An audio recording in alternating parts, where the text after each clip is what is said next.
every Saturday morning. We arrived early and met in the Elpert room, a decent-sized space with affixed stadium-style plastic chairs with connected wooden desktops that could swivel up, with room on the floor for a piano. For the first 30 to 45 minutes, we practiced, getting ready, making adjustments, and polishing rough spots from previous weeks.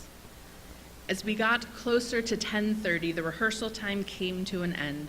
We'd get dressed in our long flowing robes and make our way to the sanctuary. We filed in silently, single file, to the red velvet benches all the way in the front of the room that made up the choir loft. It was adjacent to the organ where Mr. Tickton sat, the longtime musical director of the congregation. Without question, my foundational experiences with Jewish music and Jewish liturgy emerged from my years in the Jewish junior choir at Temple Bethel in Birmingham, Michigan. The stunning Yamasaki-designed tent-like sanctuary defined awe-inspiring and holy, and those services shaped my sensibilities about Jewish music and prayer. I took my singing in the choir very seriously, especially in that we were the vocal partners and accompanists for our cantor for every single bar and bat mitzvah. And while I learned Hebrew in the afternoon religious school sessions each Tuesday and Thursday and studying for bat mitzvah, it was really in that choir that the funny sounding words with practically no meaning took on significance and shape. It was in those Sabbath morning services that I learned to get up on my tippy toes when we sang Kadosh, Kadosh, Kadosh, angel-like in my own robe, so close to the Holy Ark, imitating the angels on high. It was in those services I learned we sing Shema in two places, near the beginning of the service and then again when the Torah comes out of the Ark. And it was in those services that I experienced the power of music to convey expression and messages that seemed to fall flat with the spoken word alone. The melodies that we sing tonight are some of those same melodies. I learned them 30 years ago as an adolescent in body, mind, and spirit. The rhythms that we sing tonight are the elevated and sophisticated sounds that shaped my personal prayer expression, those that are most deeply rooted to my own religious coming of age. They are the religious soundtrack of my life. For countless services where I celebrated holidays and festivals, Sabbaths, and life cycle events with grandparents, great-grandparents, and parents who are no longer living or no longer able to get to services. The melodies we sing tonight ring the bell of sacred memory and connection in a holy and profound way for so many of us. Years ago, I called my grandmother. It was a typical call. How are you? How are things?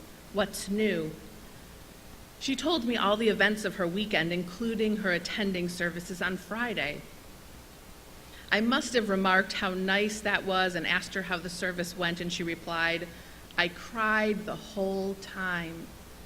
I smiled, imagining she was so touched by the service, its beauty and warmth, the memories it must have brought times she attended with my grandmother, that she just couldn't control her emotions, and the tears of reminiscence and comfort just flowed naturally.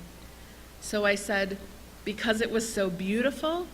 And she replied with a start, "No, because I don't understand a single word they're saying. I don't know any of the melodies they sing there anymore. I don't understand the Hebrew, and it feels like I'm in a foreign place." She was in the sanctuary that she herself was consecrated, where she had brought her own children and grandchildren to be consecrated, where she was married. I was startled by her reply and reflected that indeed the sound she must have been hearing, the very book she was holding, the prayers that were recited were not in a form or mode she was familiar with, and how difficult that must have felt for her at a time she was looking for comfort.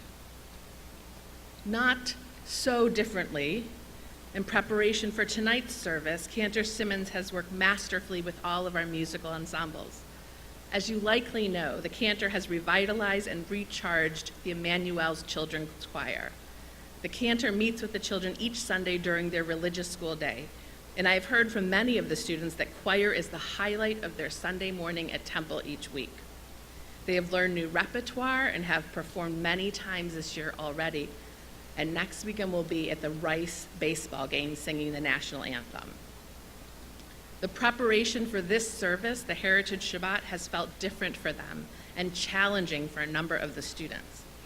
A couple of the children's choir members, some inside sources I know, have revealed that they do not like the music they were learning and even threatened not to sing tonight.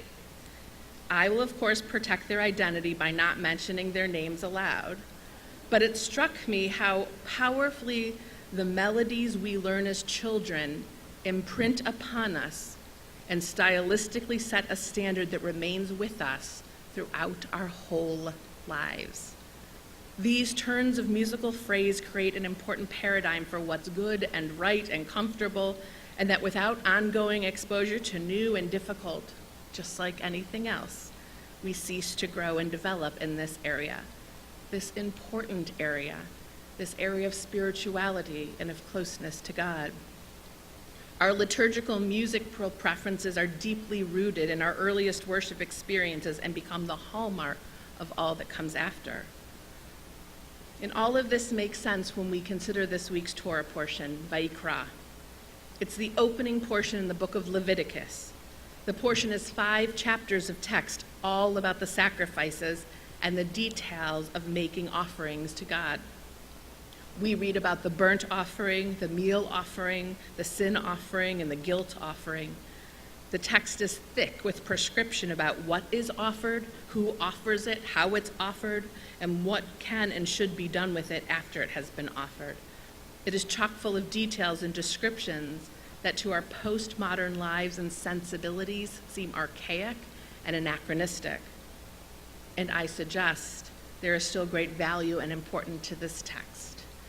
You see, when we read Torah as a testament of the ancient Israelites striving to be in relationship with God in a way that was unique, we regard this detail-rich passage as a text how-to manual, how to know God, how to get close to God, and how to appeal to God for all the things we still pray for today: health, well-being, forgiveness, safety, protection, and peace. The word for offering or sacrifice in Hebrew is korban. It comes from the Hebrew karov, which means close. The korban, the offering, was the mechanism by which our ancestors drew close to God. By offering something of value, something pure, something special, people felt closer to God and prayed that God and God's blessings were closer to them. On this Heritage Shabbat, we focus on our stunning Jewish liturgical music, our special music, the music of our classical Reform roots and history, the music that has lofty lyrical lines and exquisite expression. This music is our korban. This music is our offering. It is the mechanism by which we draw close to God. Prayer without music is missing something. It feels empty and distant. It falls short. It is anything but close. Similarly, when Torah is chanted, it makes the teachings come alive, makes them meaningful and memorable and expressive. And music plays this role for each generation. The folky music we sing at camp, the modern melodies capturing the meaning of its words, and those traditional melodies made so because we know them the best and have sung them the longest. All of these expressions of song and prayer are our offerings. We pray, Ritzei Adonai Eloheinu, u'tefilatam b'ahavat tekabel. O God, find favor. Receive our prayers in love. May our worship always be acceptable to you. And to this we say,